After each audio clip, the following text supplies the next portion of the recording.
अष्ट बैकुंठ नैमिषारण्य परम पूज्य भागवताचार्य गुरुदेव श्री चारुदत्त आपले जी महाराज के पावन सानिध्य में संगीतमय श्रीमद् भागवत महापुराण का श्रवण करें।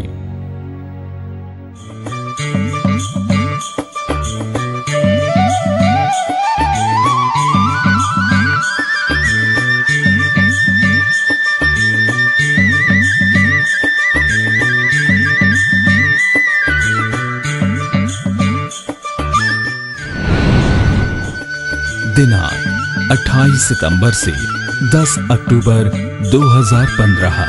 कथा स्थान कालीपीठ नैमिषारण्य।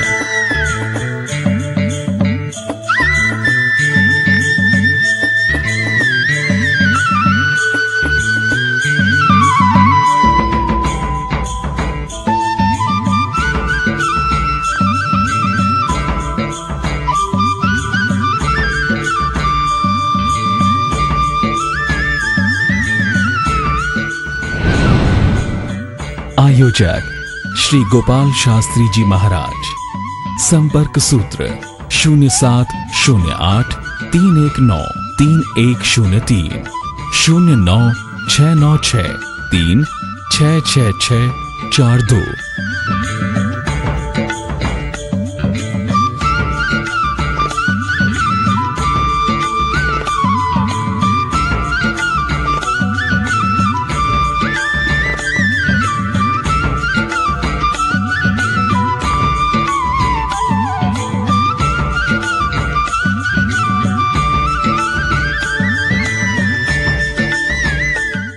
असतो, ईर्ष्या असते, इतरांशी स्पर्धा करावीशी वाटते आणि लोकांनी मला सगळ्यात चांगलं भक्त म्हणावं असं ज्याच्या अंतःकरणामध्ये असतं त्याला काय म्हणायचं? अगदी साधं उत्तर आहे, त्याला तामस भक्त म्हणायचं। आता राजस भक्त कसा असतो? त्याचं मन विषयामध्ये रमतं, त्याला यश हवं असतं, त्याला कीर्ती हवी असते, ऐश्वर्य हवं असतं, आपले छायाचित्र वृत्तपत्रात लवकरात लवकर छापून यावी अशी आस्थाही असते। पुण्यात तर म्हणे एका व्यापाऱ्यांनी पैसे दिले एका वृत्तपत्राला आणि आपलं छायाचित्र छापून आणलं। त्याला किंमत किती सांगा, 2-3 तासापेक्षा जास्ती नाही। दुसऱ्या दिवशी ते सगळे वृत्तपत्राचा ढिगारा रद्दीमध्ये जातो, त्यातलाच तो एखादा कागद एखादी माऊली घेते, अंगणात ठेवते आणि आपल्या तानुल्याला म्हणते बैस। काय यातून काय प्राप्त होणार सांगा? अट्टहासानी ऐश्वर्य कीर्तीच्या मागे लागू नये हा त्यातला भावार्थ आहे। आणि म्हणून राजस भक्त कसा असतो? तो भेदभाव मनामध्ये असतो, पण त्यातल्या त्यात आपल्याला वैभव लाभावं, ऐश्वर्य लाभावं म्हणून भगवंताची पूजा करणार। आता पापांचा क्षय व्हावा, सर्वत्र परमात्म्याचं दर्शन व्हावं आणि अत्यंत वृत्ती सात्विक व्हावी असं ज्याला वाटतं तो सात्विक भक्त आहे।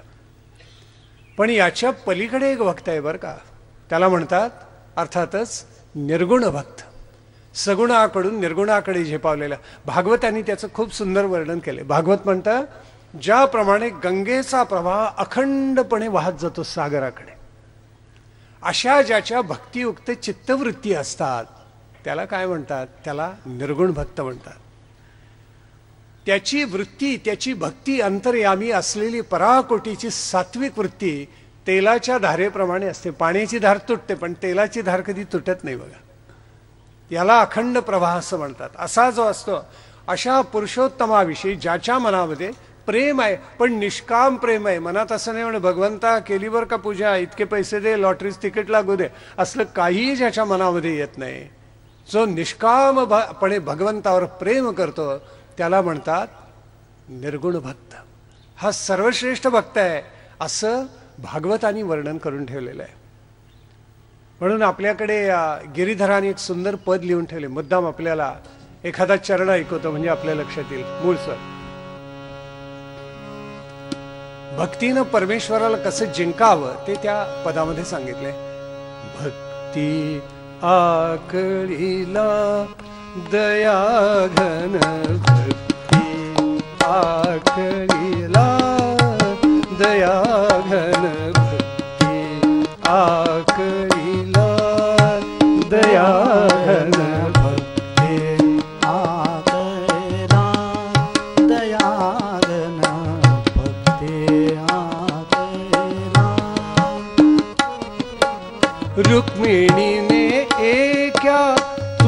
तुलसी दलाने रुक्मिणीने एका तुलसी दलाने गिरिधरवर तुळला दया घन गिरिधरवर तुळला दया घन भक्ती आकळिला दया घन भक्ती आकळिला दया घन भक्ती आकळिला.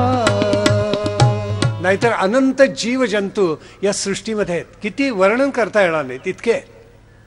84 लक्ष आपल्याकडे म्हटलं, त्याला काही काळ हसत होते. आता शास्त्रज्ञांना अधिकृतपणे 59 लक्ष जीवजंतू सापडले. येतील हळूहळू आता 84 पर्यंत, खात्री आहे मला. अनुभूतीच्या गोष्टी, अनुभूतीचं बोलणं वेगळं असतं. त्या 84 लक्ष योनीमध्ये फिरल्यानंतर मनुष्य जन्म मिळतो. आपण असा विचार करायचा की मनुष्यहून आपण नैमिषमध्ये आलो. रस्त्यावर काय किती प्राणी बघायला मिळतात. कुत्रा पाहायला मिळतो, मांजरं पाहायला मिळतात, घुशी पाहायला मिळतात, मुंगूस दिसतं, चिचुंदरी दिसते, उंदीर किती प्राणी दिसतात आपल्या डोळ्यांना दिसणार नाहीत असे जीवजंतू या सृष्टीमध्ये आहेत. मग जर असा असेल तर अत्यंत बुद्धिवान जो प्राणी आहे तो मनुष्य, असा जन्म भगवंतानी आपल्याला दिला. आपण केवढे भाग्यवंत आहोत. म्हणजे जीवजंतूत श्रेष्ठ कोण तर मनुष्य. भागवत पुढे म्हणतं त्या माणसांमध्ये श्रेष्ठ कोण. अगदी निस्संदिग्धपणे सांगितले म्हणून सांगतोय, माझं वचन नाहीये, भागवताचं आहे. ब्राह्मण.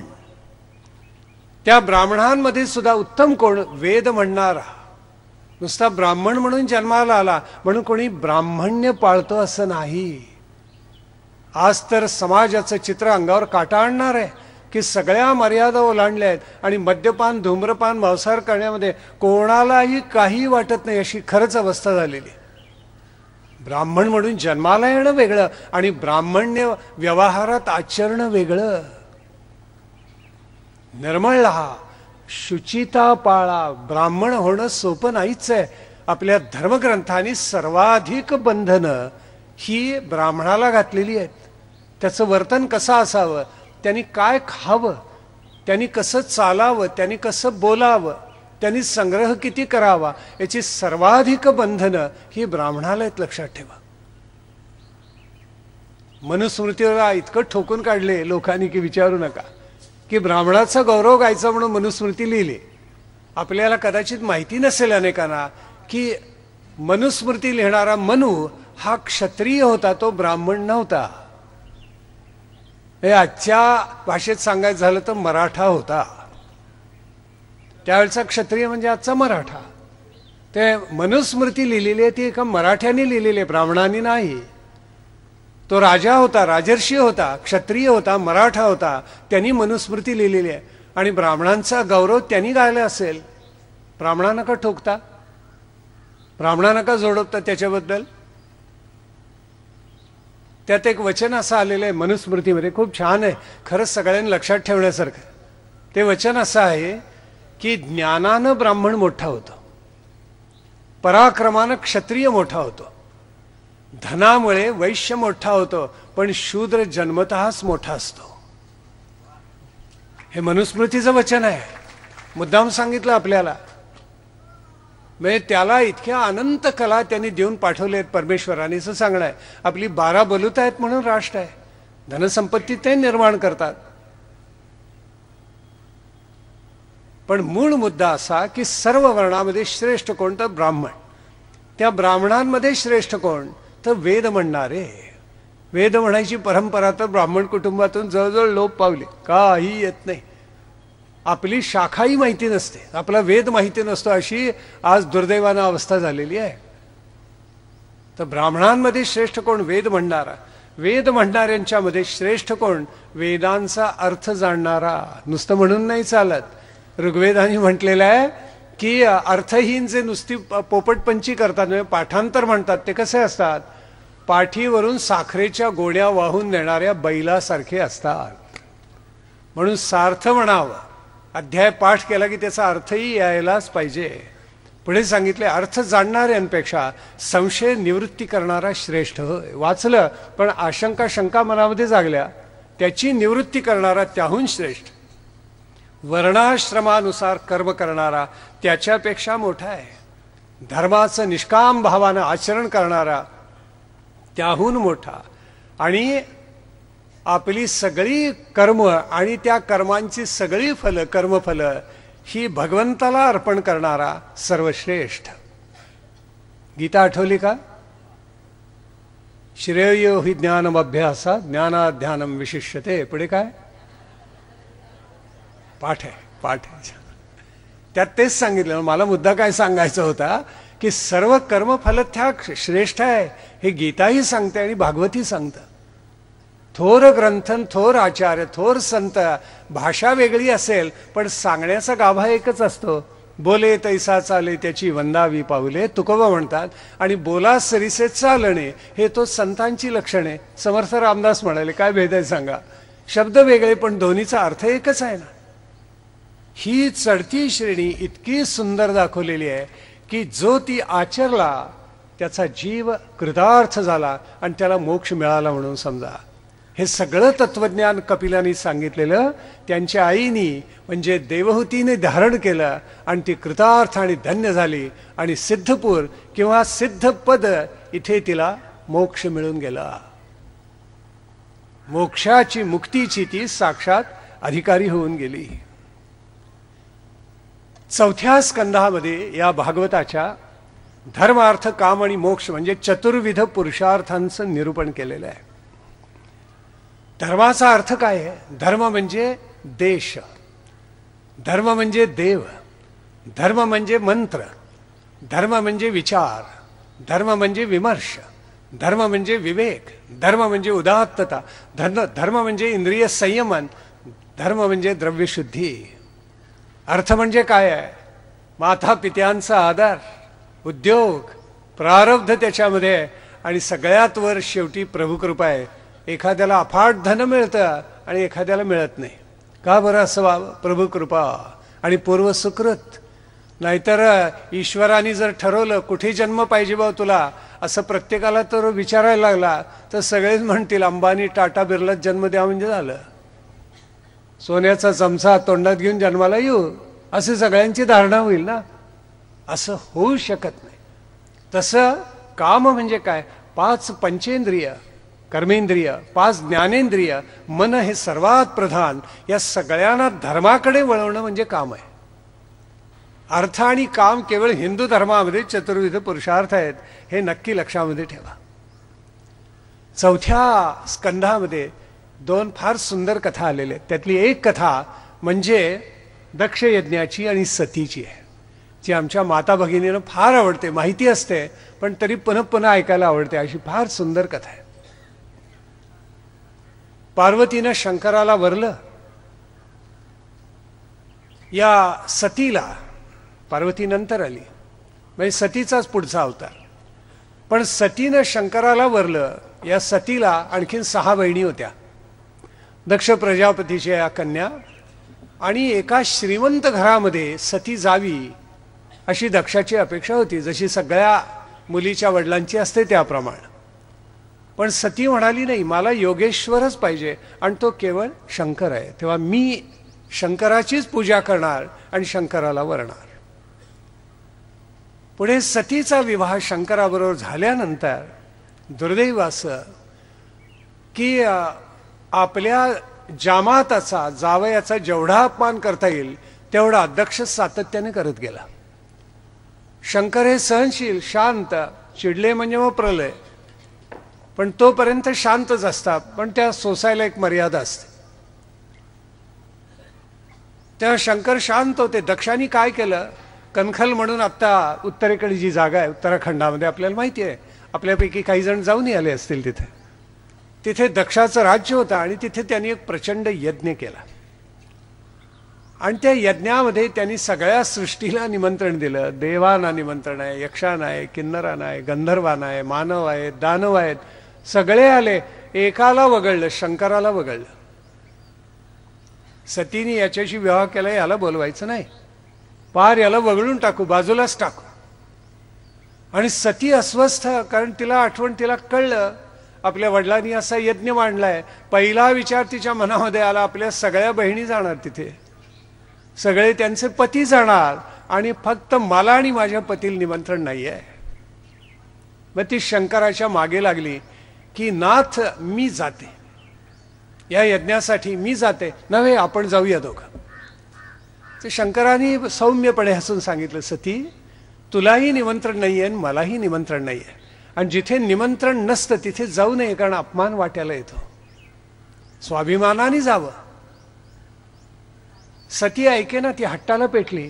ती म्हणाली, आई वडिलांच्या घरी जायला कसला स्वाभिमान, आई वडिलांच्या घरी जायला कसलं निमंत्रण, मी जाणार. शंकराने वारंवार सांगितलं, सती तुझा अपमान होईल, जाऊ नको, शाणी असशील तर नको जाऊ. अशी जर गेलीस ना तर दुर्दैव तुझ्या वाट्याला येईल. आत्ताच मला दिसते भविष्य काय घडणार ते. तरी सतीचा हट्ट कमी होईना, आणि बालहट्ट, राजहट्ट, आणि काय तत्काळ उत्तर दिलं बघा. काही आणि चालत नाही पुरुषांचं. पती शेवटी आईला जाणं हो म्हणतो, बर ग बाई कर, तुझ्या मनात आहे तसं. अगदी देवतांची सुद्धा सुटका नाही. पण शंकरांनी एक सूचक विधान मात्र केलं. ते म्हणाले, यातून अनिष्ट घडेल, सती तू न जाणं हेच सर्वोत्तम. पण तिनं ऐकलं नाही आणि ती माहेरी गेली, दक्षाकडे गेली. आणि त्या कणखलमध्ये गेल्याबरोबर तिला अपमानाचे इतके चटके सहन करावे लागले. दक्षाने तिच्याकडे ढुंकून पाहिले. आपली पुत्री आली, कन्या आलेली आहे, तिच्याकडे पाहिलं सुद्धा नाही. असं माहेरला गेल्यानंतर वडिलांनी पाहिलं सुद्धा नाही तर मुलीला कसं वाटेल ना. आपलं हक्काचं स्थान, आणि वडील आपल्याकडे पाहत सुद्धा नाही. फार वाईट वाटलं तिला. बरं, आता वडिलांचा धाक म्हणून बहिणी बोलेनात तिच्याशी, वडिलांचा धाक म्हणून आई बोलेना, प्रसूती तिचं नाव, तीही बोलेना. चलो अष्ट बैकुंठ नैमिषारण्य परम पूज्य भागवताचार्य गुरुदेव श्री चारुदत्त आपले जी महाराज के पावन सानिध्य में संगीतमय श्रीमद् भागवत महापुराण का श्रवण करें।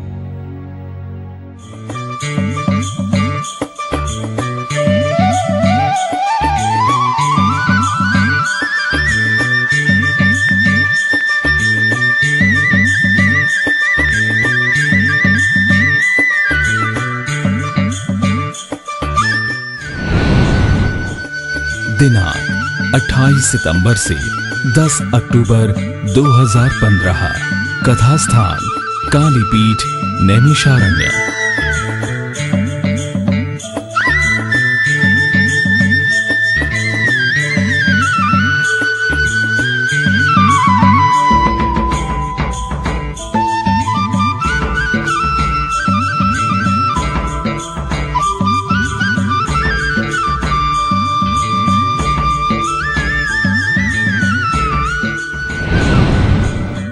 आयोजक श्री गोपाल शास्त्री जी महाराज।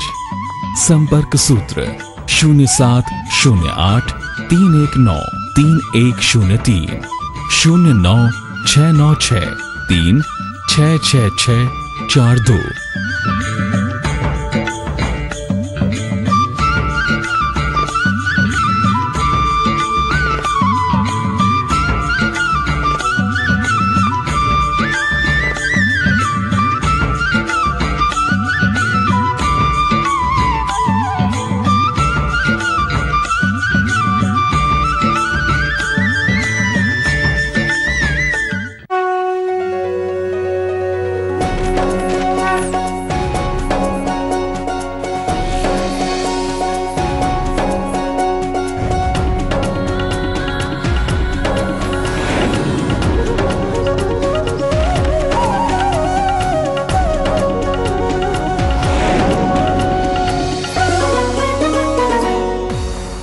अध्यात्म चले आनंद की ओर।